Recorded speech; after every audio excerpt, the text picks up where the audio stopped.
Bon, déjà, sur votre premier graphique, sur le nombre de cas, il peut vraiment pas être lu comme ça. Il n'y a aucun signal à l'hôpital.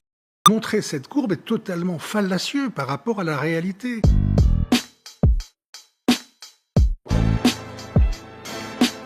Alors il faut dire que toutes ces mesures anti-Covid sont annoncées alors que la situation sanitaire se dégrade progressivement. Les derniers chiffres, 2846 nouveaux cas en seulement 24 heures, 27 nouveaux foyers de contamination, 18 décès supplémentaires.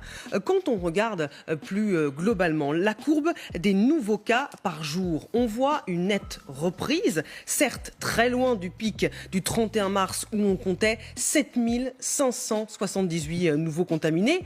Le nombre d'admissions en réanimation reste faible, 20 nouvelles admissions hier. Le 1er avril, on a pu aller jusqu'à près de 800 nouvelles entrées en réanimation. Et enfin, les chiffres de la mortalité, 18 nouveaux décès hier, loin du pic de 613 morts le 6 avril.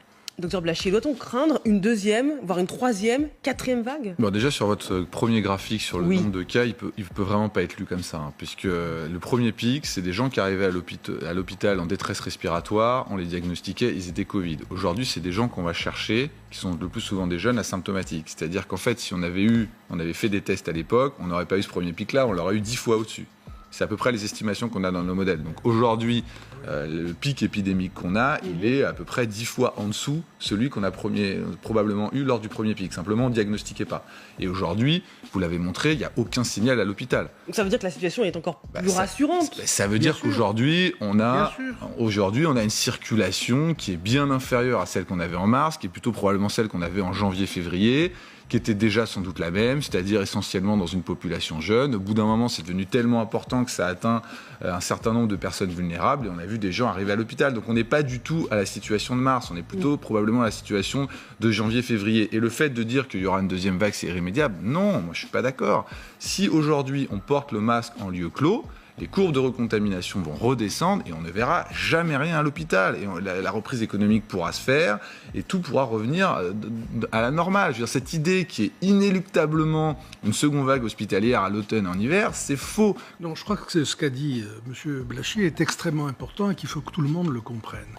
Je sais bien qu'on ne va pas faire des cours de statistiques, mais c'est vrai que le premier tableau que vous avez montré, qu'on peut remontrer quand on le veut... Oui, allez-y, remontrons les courbes. ...est un tableau qui ne prouve pas ce que vous avez laissé entendre. Écoutez, on laisse, après le confinement, on laisse, Dieu merci, les gens sortir. Et on laisse les gens aller en vacances.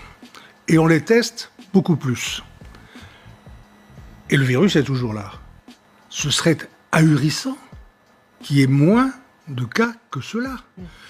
Plus les gens sont dehors, plus ils sont libres de leurs mouvements, et plus on les teste, plus on va trouver de cas positifs. Rassurez-vous, on trouve aussi beaucoup plus de cas négatifs.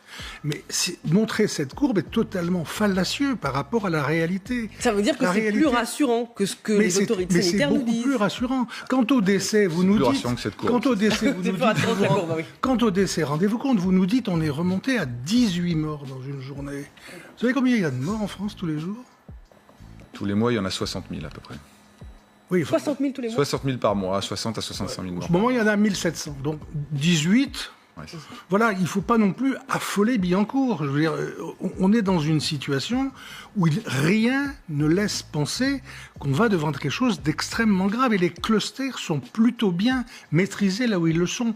On arrive à remonter aux personnes contacts, on arrive à les isoler. Oui, on prend des mesures absurdes parfois. On oblige au port du masque dans 59 communes de Mayenne, dans lesquelles il n'y a pas un chat. Ça n'a aucun sens. Et on s'aperçoit d'ailleurs que...